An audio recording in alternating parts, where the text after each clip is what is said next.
ہمارے آقا خاتم النبیین وہ شہید نہیں ہوئے. کیوں؟ اس لیے کہ خدا نے انہیں کہہ دیا تھا کہ واللہ یعصمک من الناس، کہ خدا تجھے لوگوں سے بچائے گا. اب اگر پیغمبر حضور شہید ہوں تو آخر کسی کے مارنے پر ہوں گے نا.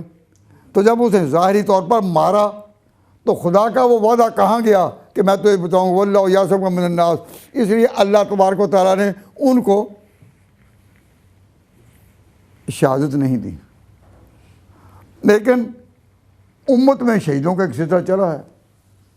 حضور کو شہادت نہیں دی تاکہ وہ کہہ نہ سکے کہ میں نے پیغمبر کو گرا لیا. اتنی ظاہری طور پر بھی یہ تقریر میں رسالت اس درجے میں باقی رہی، اس طرح کہ کوئی کہہ نہ سکے یہ پیغمبر کی شان ہے نا. اور حضرت ابوبکر صدیق رضی اللہ تعالیٰ عنہ تو اس طرح حضور کے ساتھ چلے جس طرح اصل کے ساتھ سایہ چلتا ہے. اصل کے ساتھ سایہ چلتا ہے نا. تو صدیق اکبر تو بالکل اسی طرح، حضور بھی شہید نہیں، صدیق بھی شہید نہیں. حضور کی زبان سے خدا کے کہنے پر نکلا تھا. غار میں تھے دونوں، تو حضور نے کہا تھا لا تحزن ان اللہ معنا، خدا ہمارے ساتھ ہے. اس نے کہا جس طرح میرے ساتھ ہے تیرے ساتھ، تو میرے ساتھ ہے. ان اللہ معنا.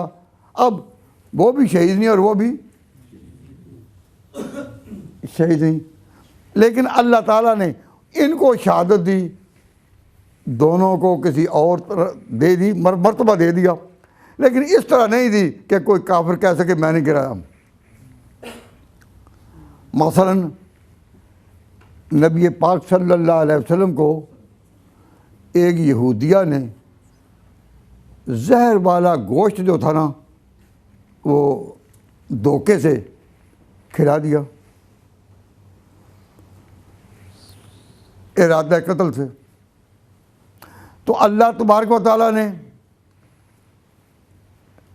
اس کو اثر نہیں دیا، یعنی حضور اکرم صلی اللہ علیہ وسلم پر اس زہر کے اثرات جو تھے نا وہ رک گئے، تاکہ وہ یہ نہ کہہ سکے میں نے پیغمبر کو مار دیا. قصہ ختم. لیکن سالوں کے بعد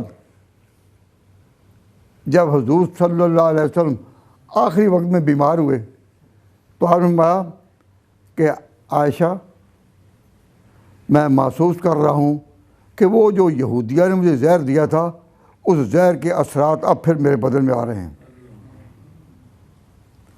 کس لیے کہ اللہ تعالیٰ حضور کو نے جو اور مراتب دیے، نبوت دی، رسالت دی، کامیابیاں دی، تو مقام شہادت جس کی حضور دعا سکھا گئے کہ دعا کرو گا اللہ تبارک اللہم ارزقنا شہادۃ فی سبیلک، اپنی راہ میں شہادت دے. تو اللہ تعالیٰ چاہتے تھے کہ وہ مقام بھی دیا جائے. تو دیا کس طرح کہ آخر میں وہ زہر جو تھا نا وہ پھر اثر کے لیے آگے ہوا. تو آخری وقت میں اگر اس نے اثر کیا تو حضور مقام شہادت بھی تو پا گئے نا. لیکن اس طرح مقام شہادت کہ دشمن نہ کہہ سکے کہ میں نے گرایا. یہ عجیب مقام ہے شان رسالت کو اللہ تعالیٰ نے اس طرح اس سے نوازا. اور آپ نے یہ بارہ سنا ہوگا کہ غار میں جب حضرت ابوبکر صدیق تھے اور حضور تھے تو وہاں ایک سانپ نے حضرت ابوبکر صدیق کو کاٹا تھا. حضور نے اپنا لب لگایا اور ابوبکر کو شفا ہو گئی، زہر نے اثر نہیں کیا. تو حضرت ابوبکر صدیق نے اپنے آخری وقت میں کہا کہ وہ جو غار میں مجھے سانپ نے کاٹا تھا مجھے محسوس ہو رہا ہے کہ اس کے اثرات آ رہے ہیں، تاکہ صدیق بھی جب دنیا جائے اسی طرح مقام شہادت کے ساتھ جس مقام شہادت کے ساتھ خود پیغمبر گئے. پیغمبر کی زبان سے ان اللہ معنا نکلا تھا خدا کہنے پر. تو اللہ تعالیٰ نے ان دونوں کو کس طرح ساتھ ساتھ رکھا. ان دونوں کے بعد پھر شہیدوں کا سلسلہ شروع ہوا. پہلے شہید حضرت عمر، پھر عثمان، پھر علی. شہید، اور پھر ان کے ساتھ بہت سے لوگ اور بھی جو میدانوں میں آ کر شہید ہوتے رہے۔ پھر اس شہادت کا ایک عجیب نمونہ حسین نے کربلا میں پیش کیا۔